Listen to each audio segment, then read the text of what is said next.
Welcome to the Prancing Horse Podcast. Glad you can join us to learn about the history, news, and culture of the world-famous Ferrari. I'm your host, Ajay, and I'm so excited to continue this podcast with our third history episode. My goal is to share the Prancing Horse legacy with not only current, but also future generations to come. This series is going to explain the history of the brand. Anyone can Google Ferrari, but I wanted to be able to provide you with an insider's perspective. I have been working in the service department of a Ferrari dealership for the last 10 years.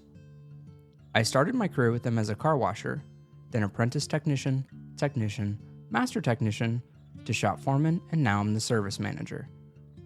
I have done many training courses for the brand, everything from technical to managerial. I have also competed in multiple master technician competitions, and I did some challenge racing. I love Ferrari and what they create, so buckle up and let's talk history.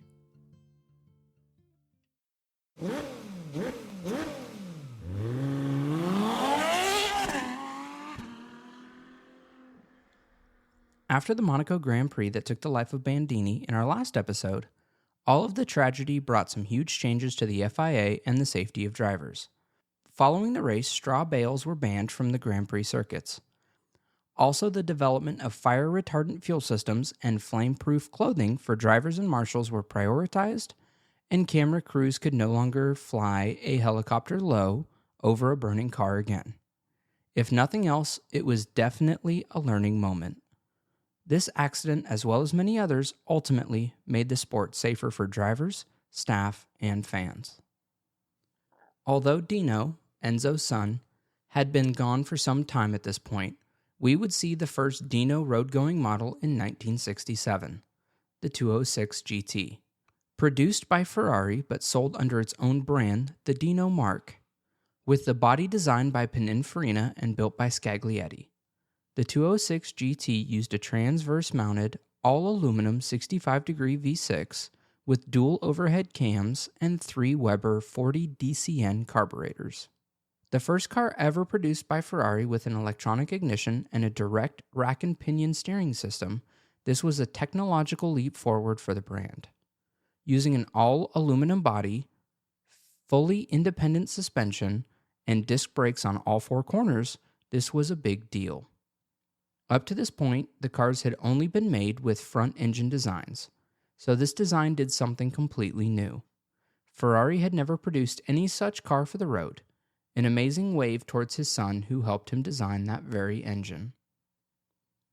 Along production of the Dino was the 365 GT2 Plus 2, a truly luxurious car with lots of leather, power steering, and power brakes.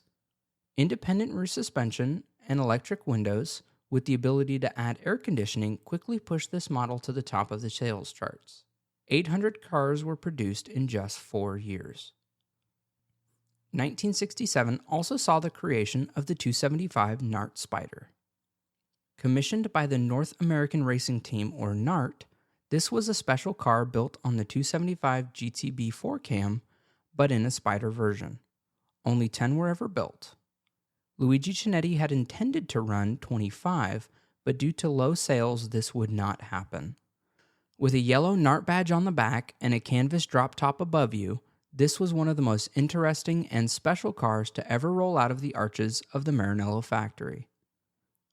In 1968, Ferrari would develop the 212E, a car that had no successor or predecessor for a racing series they never formally competed in before, the European Hill Climb Championship. This was a one-off car starting life as a Dino 206S chassis that used a unique 2-liter flat 12 and a unique body. The car would go on to win 100% of every race it competed in 1969. Out of the 7 races it competed in that year, it took 6 course records, with one of those records holding that place for 13 years. Most people have never heard of this, and me personally, I think it's a really cool concept and part of the Prancing Horse history. On the assembly line in Maranello, you would also see the 365 GTC and GTS, the replacement for the 330 GTC and GTS.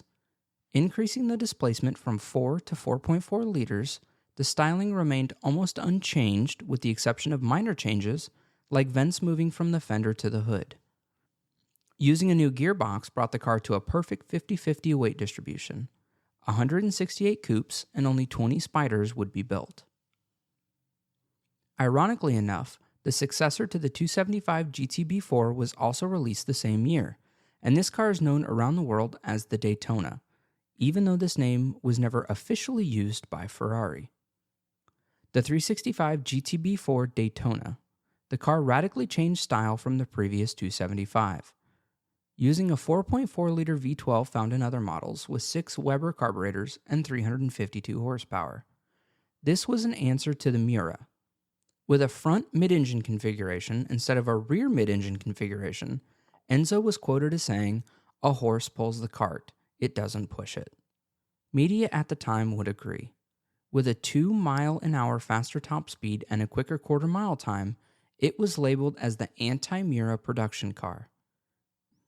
It was also labeled as the best sports car in the world. With its sleek, modern front nose, and some being fitted in a plexiglass configuration instead of pop-up headlights, it was called the Daytona as a homage to the 1-2-3 sweep at the 24 Hours of Daytona in 1967. Bringing in the 1968 F1 season, Ferrari's performance in Grand Prix racing was pretty lackluster. New driver Jackie Ickx won the 1968 French Grand Prix but had few other successes. Things became even harder with the introduction of aerodynamic devices such as those found on the Lotus 49B, with a front wing and smaller rear spoiler which had never been seen in F1 before. By the time the season was over, Scuderia Ferrari would find themselves in 4th place in the Constructors' Championship, without a manager, and the only winning driver for that season moving to Brabham. The team as a whole was in a rough place. Enzo Ferrari was looking to revive his former World Championship winning team without enough funding, so subsequently he sold 50% of the road car business for a whopping $11 million, or $96,313,850 today. This gave them the capital to ramp up production and focus funds even more on racing. This deal would be finalized in the early months of 1969. Enzo would also retain 50% of the business. The 1969 season would be even worse than the year before. With not a single win, Scuderia Ferrari would take home a 5th place in the Constructors' Championship and not a single first-place finish in any race that season. This was clearly a rough time for the F1 team. With its current car, the 312 F1, only winning 3 races in 4 F1 seasons. In 1969, we also saw the Dino 246 GT released, again under the Dino mark, but with a bigger engine and more power. We would later see a GTS or a Spider version released. Those destined for the American market were detuned with more emissions regulations and timing chains. Just another example of how the regulations in our country continue to kill the passion that us car guys have. Ferrari would again come back to endurance racing in 1969, introducing the 312P. They would sit the 1968 season out due to a new engine capacity regulation of 3 liters on Group 6 prototypes. This regulation was put in place due to the high speeds seen in the 1967 season by the 4-liter 330P4 and the likes of the 7-liter Ford GT40.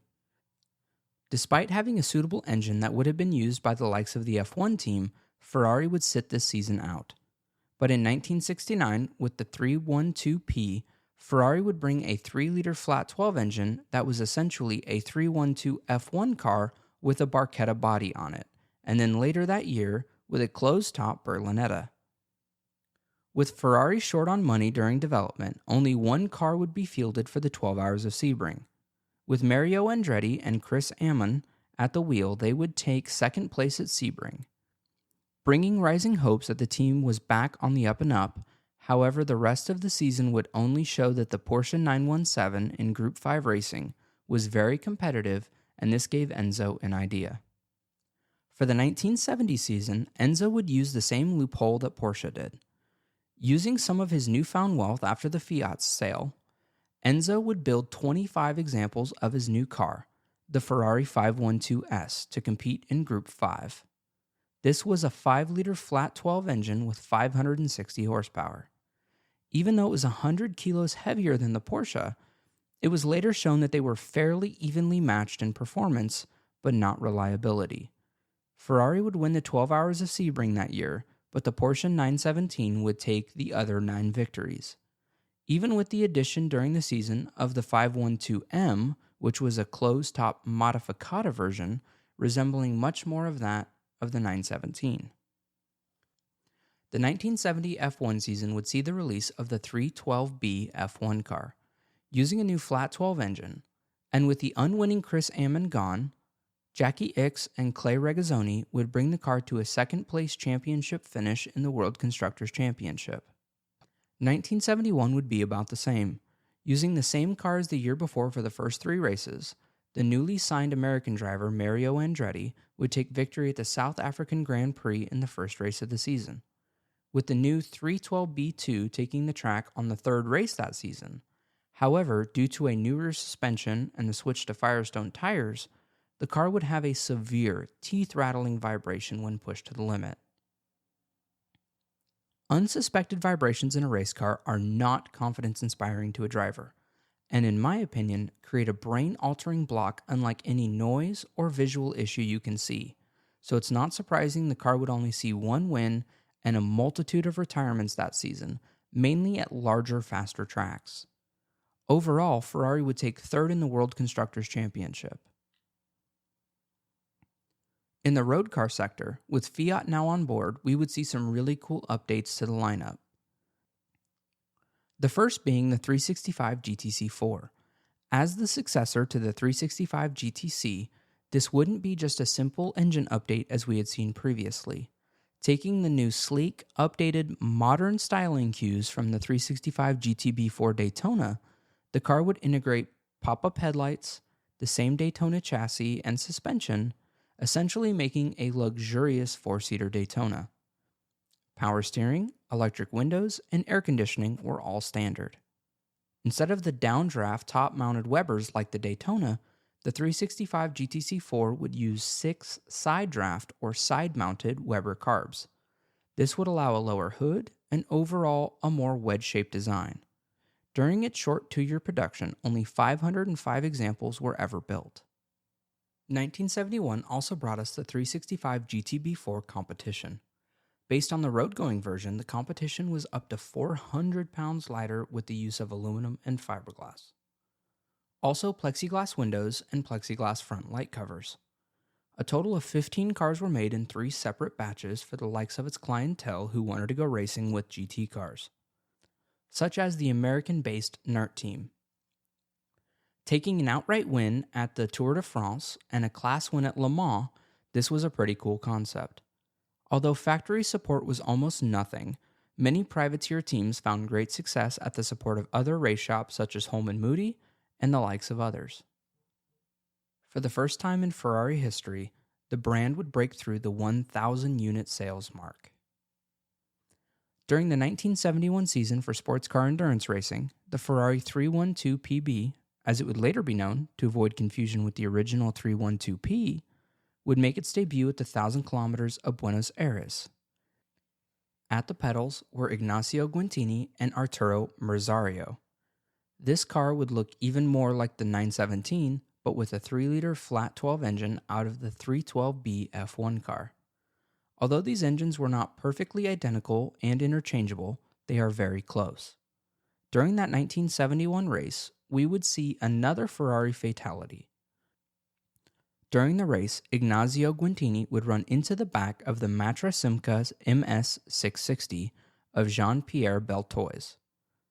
Jean-Pierre Beltoise was pushing his car down the track after it ran out of fuel.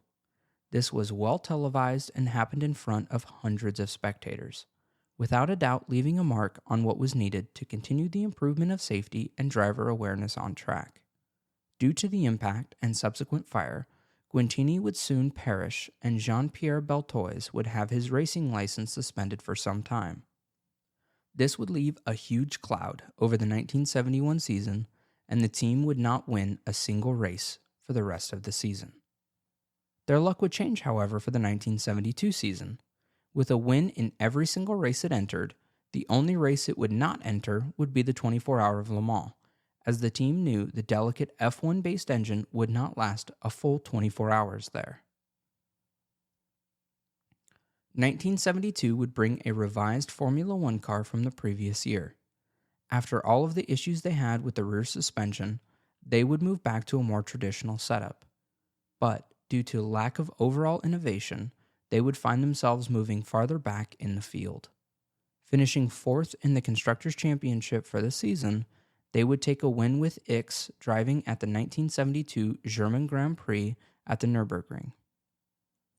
This year also brought us the replacement for the 365 GTC4, the 365 GT4 2+2. Using a completely different styling method and a more square look, the car was visually different, but under the skin would remain almost identical to the 365 GTC4. Moreover, because of the US smog laws at the time, this car would again never be officially brought to the US. For the 1973 season, we would see Fiat intervene with the F1 affairs really for the first time. They would appoint a new technical staff and transfer Mauro Ferrighieri to the new experimental department, with his role being filled by Sandro Colombo, another engineer who previously worked at the likes of a motorcycle company and an Italian company that produced scooters and automobiles. Colombo would be crucial in creating the 312B3 for the season. With the new monocoque chassis and the engine becoming a fully stressed member of the car was used starting after the first few races and was a complete disaster, with the team not even competing in some races due to how uncompetitive the car was. During the summer, Ferrighieri was brought back as the technical director, showing maybe Fiat could purchase Ferrari, maybe they could increase road car production, but they couldn't race in F1. During this time, a totally new road car design was coming out of Maranello, using a flat 12 like many of their race cars, and for the first time, with that engine in a rear mid-engine configuration with a Ferrari badge instead of a Dino badge. The 365 GT4 BB was born. This was a major step for Enzo, as he felt this configuration would be too much for his customers to handle, and took many years of convincing by his engineers to get him to do it. With BB standing for Berlinetta Boxer, this car would lay the groundwork for many iconic cars to come. Using a 4.4-liter flat 12, many of the parts and tooling were reused from the Daytona due to the similar displacement size. Also, the first car to use a timing belt meant the car was supposed to be quieter, easier to manufacture, and easier to service, although I find my preference to be in timing chains instead of rubber belts that must be changed at frequent intervals and are subject to contamination by oil, but I guess back to the car. Due to original low demand because of the 1973 oil crisis, Ferrari thought only 25 would be built. However, demand increased and a total of 387 would be built. Although none of the BB cars that would be made would officially come to the US, the car was given huge praises by the media and outperformed its predecessor, the Daytona, even though nobody could get it to its Ferrari claimed top speed of 188 miles an hour. Styling of the car was done by Pininfarina, and it was backed up by a tubular steel design with aluminum bits. The central portion was a semi-monocoque, with the front body panels being unstressed members, but only being supported by light subframes. Aluminum and fiberglass were also used to finish its clamshell-style rear engine cover. Along with it, another first, the Dino 308 GT4. Although being sold again under the Dino mark, this would be the first V8 rear mid-engine car sold that was built by Ferrari. Being a 4-seat rear-engine V8, this engine would also be transversely mounted, meaning it would run from side to side, and the first V8 road car. Although originally believed by the media to be a replacement for the Dino 206 and 246, that was not the case. With new modern styling cues and Bertone at the wheel of the design, this would make another first for the marque. Many mocked the styling until many F1 and former F1 drivers praised it for its quality driving style and even stating it only has 8 cylinders, but every other measure, it's a Ferrari. 1974 saw a heavily modified car hit the F1 grid with the 312 B3-74. That's a mouthful. Although the monocoque from the previous model was used, Forghieri changed pretty much everything else. The radiators were moved to the flanks, the wheelbase shortened, and a tall periscopal type intake was installed. This is also the first time many of you may recognize a very famous F1 driver in one of these cars, Niki Lauda. Niki was accompanied on the grid in the red machines by the one and only Clay Regazzoni. Regazzoni that year just missed out on the driver's title, but overall he and Lauda brought the second place trophy for the Constructors' Championship home to Enzo. It would take 10 pole positions and 3 wins, which was as many in the last 3 years combined. But this would only be a foreshadow of what was to come the next year. This was also the year that Ferrari would fail to appear in sports car racing, only to focus on F1. Looking at the results, it was overall a good move. Ferrari wouldn't have a factory-backed team in prototype racing for another 50 years after this. Imagine being 26 years old, sitting on the grid in an F1 race in Monaco. This is what Niki Lauda was doing at the 1975 Monaco Grand Prix, sitting in a brand new car with a brand new boss. The 312T was an all-new chassis, a clean and uncomplicated design using the newfound transverse engine design. The car wasn't as light as the Cosworth-designed DVF cars that had been dominating the recent years. However, the power made up for it. With a similar power-to-weight ratio as those cars, the race would start under wet conditions. In a bold championship run with James Hunt, Lauda would continue to push to the end even with fading oil pressure. Lauda would take first in Monaco. For the first time, Ferrari would stand at the top podium in Monaco, a first for the last 20 years. Lauda would go on to win 5 of the races that season in his new Ferrari. He would take home the Drivers' Championship and the Constructors' Championship that year. 1975 was also the year that divorce became legal in Italy. Any of you Ferrari historians may have been yelling at me up to this point, screaming, "But what about Piero?" Well, don't worry, I didn't forget. Somewhere around 1975 or 1976, Enzo's wife Laura realized something. A young man by the name of Piero, who'd been around the factory for a while, was actually Enzo's son. That's right, Enzo had another son. We are going to go slightly off rhythm here and finish the story of Piero on this episode. It's something that cannot be shuffled between multiple episodes, and I think it's important to address now. We have to go back in time here a little bit to 1945. Enzo had a mistress. Her name was Lina Lardi. They had a son named Piero Lardi.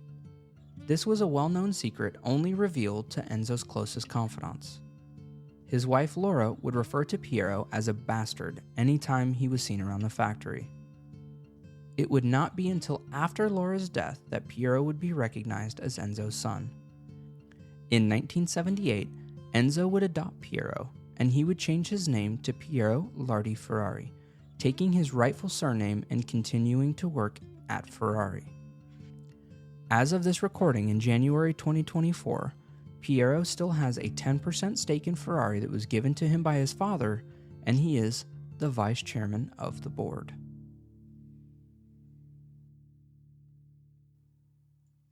Thank you so much for joining us. I hope you enjoyed today's episode. As always, please make sure that you follow us on Spotify, Apple Podcasts, or wherever you get your podcasts so you don't miss any of our new content. Also, make sure to follow us on Instagram, Facebook, and PrancingHorsePodcast.com. And as always, Forza Ferrari.